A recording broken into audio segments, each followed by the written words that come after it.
Janta wayabonye amafaranga? Nayabonye urakoze cyane si. Sabaye.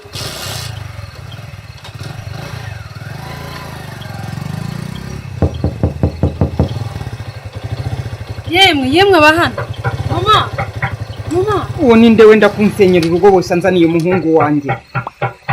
Ariko ingo z'abapfakazi ntibatubonera nawe. Uwo ninde? Mama, erega ni Fillette. Ngo Fillette? Umukobwa wanjye Fillette se yabageze hano gute kandi? Fungura rwose mama ni ngewe. Yewe uko manga. Erega rekeraho naje. Fungura rwose mama ni ngewe. Yo, Fillette mwana wanjye. Uraje. Nukuri Janti yaraye akubuze. Ubu koko waraye he mwana wa? Mpobera igira hino mpobere. Yahangayitse. Mama, waretse kurira ko. Ukuntu ari gukumbuye. Nukuri kuva umunsi uhamagara sinongeye kuryama. Bwarije njya kurara ku mukobwa twigana. Njye nari mpangayitse mama.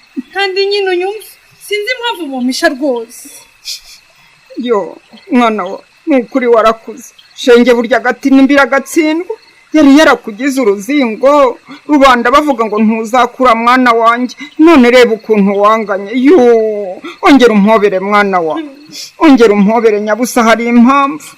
Mpobera cyane. Ntabwo ari cyane mama ntugakabye. Umva mbese. Gusa nanjye nari gukumbuye ku rwego rwo hejuru. Ese mama. Imyaka 2 ni myinshi rega. Ni myinshi. Ibintu birahinduka. Kandi uranibuka ko papa tutatinze hano Janta isa ntwara. Mwana wanjye sugira ngo ntunaruguyemo.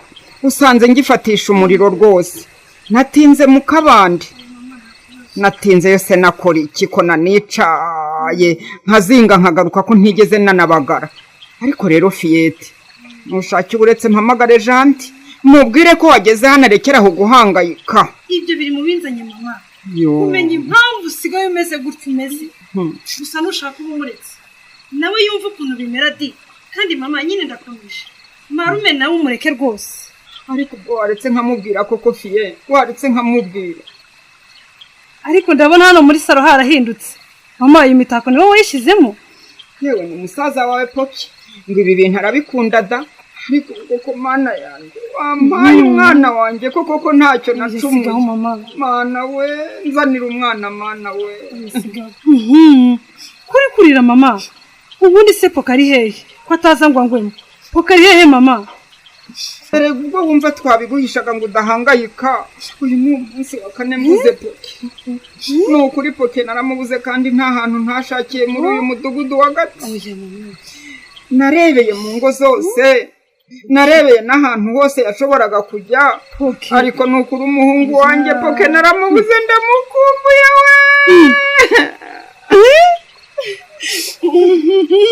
None se mama, urashaka kuvuga ko Poki yabuze? Uretse mpamagare musaza wanjye mubwira adakomeza gushakisha. Mama, please Poki ari hehe mama? Ubu kuko musaza wanjye nawe baramwishe ko. Ave sigaho mwana wanjye. Wihamagara rwose mbabarira hatagira ukumva. Batagira unyumva ko agakora iki mama? Akamugarura se? Ubwo se byari byo mwamishaga koko mama? Nyine nibyo gusa humura turacyashakisha ahantu hose Fillette. Wo gushakisha. Ugashakisha iki mama?